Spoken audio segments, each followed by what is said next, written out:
Ibu, bapak, saudara-saudari, adik-adik, para sahabat Tuhan Yesus di Paroki Santo Yosef Medari dan di Stasi Santo Thomas Segan, dan juga para sahabat Tuhan Yesus dimanapun Anda berada. Salam sehat, semangat selalu, berkah dalam, dan jangan lupa untuk senantiasa berbahagia. Kembali marilah kita belajar ilmu sejati pada hari Sabtu tanggal 30 Oktober tahun 2021, hari biasa pekan ke-30. Kita mengawali belajar ilmu sejati kita dengan berdoa dalam nama Bapa, Putra, dan Roh Kudus. Amin. Allah Bapa kami yang Maha Penyayang, jadikanlah kiranya kami umat-Mu, dan semoga Engkau berkenan mengikat perjanjian dengan kami dalam diri Yesus Putra-Mu terkasih. Tuntunlah kami di jalannya menuju kepadamu, sebab Dialah yang hidup dan berkuasa, yang bersama Dikau dalam persatuan Roh Kudus, Allah sepanjang segala masa. Amin. Para sahabat Yesus terkasih, kita akan belajar ilmu sejati dari Injil Yesus Kristus menurut Lukas bab 14 ayat 1, ayat 7 sampai dengan 11. Pada suatu hari Sabat, Yesus masuk rumah seorang pemimpin orang-orang Farisi untuk makan di situ. Semua yang hadir mengamat-amati dia dengan seksama. Melihat tamu-tamu berusaha menduduki tempat-tempat terhormat, Yesus selalu mengatakan perumpamaan berikut. Kalau engkau diundang ke pesta perkawinan, janganlah duduk di tempat kehormatan, sebab mungkin ada undangan yang lebih terhormat daripadamu. Jangan-jangan orang yang telah mengundang engkau dan tamu itu berkata kepadamu, berikanlah tempat itu kepada orang ini. Lalu dengan malu engkau harus pindah ke tempat yang paling rendah. Tetapi apabila engkau diundang, duduklah di tempat yang paling rendah. Mungkin tuan rumah akan datang dan berkata, sahabat, silakan duduk di depan. Dengan demikian, engkau mendapat kehormatan di mata semua tamu yang lain. Sebab barang siapa meninggikan diri akan direndahkan, dan barang siapa merendahkan diri akan ditinggikan. Demikianlah sabda Tuhan, terpujilah Kristus.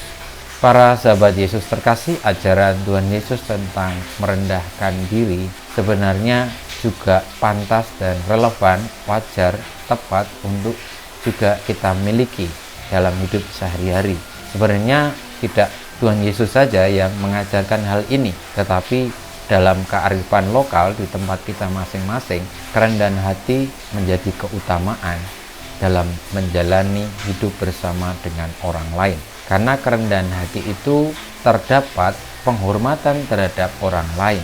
Kerendahan hati terdapat kepedulian terhadap orang lain, karena mengutamakan sesama daripada diri sendiri.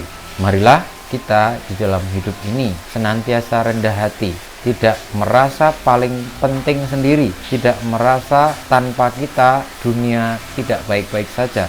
Padahal sebenarnya kita ini hanyalah bagian dari mereka.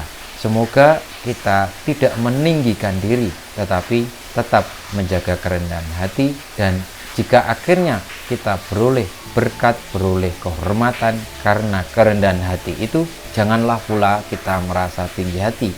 Karena pesan Tuhan Yesus jelas bahwa kerendahan hati itu akan membawa kepada penghormatan, dan semata-mata bukan karena untuk memperoleh penghormatan kita melakukan kerendahan hati, tetapi pertama-tama adalah demi mengikuti Yesus yang telah mencintai manusia sebegitu besarnya.